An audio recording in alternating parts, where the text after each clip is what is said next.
It was in 2008 that I found out that I had cancer. And I found out by going to the doctor and going to the asthmatic clinic.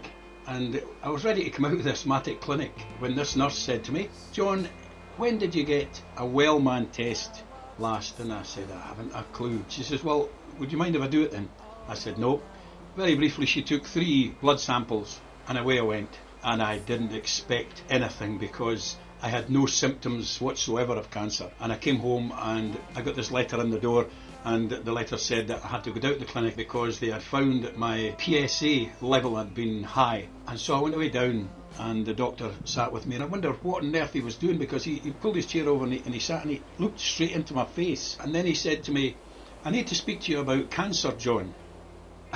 And I thought, what? Cancer? And he said, "Yes." And he was looking at me and he said, "Now, John, it's possible that you haven't got cancer, but what you have got is your PSA level is high, so we need to look into it. At the same time, you could have prostate cancer."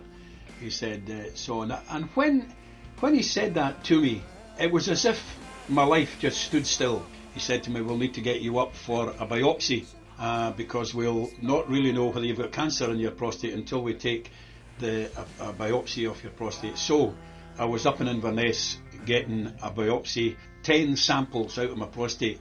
And then I came home and I got a phone call from my wife, and she was crying, and she said, "You've got to come home, darling, because they've discovered cancer in your prostate." And they called me back to Inverness again, and they scanned me to see if it was outside my prostate, and they told me that I was clear and I could have an operation, and they sent me home, and they was going to call me up and then give me the options. And when I was there and I was given all the options, I waited for the last option of the operation, and I said to Mr. Bergonker, "I'll put my life in your hands." And before I get any further, he lifted his hand and he said to me, "No," I said, no, your life is not in my hands, your life is in God's hands." I had the operation, and so I'm just thankful to God for what he's done, and I'm continuing to serve him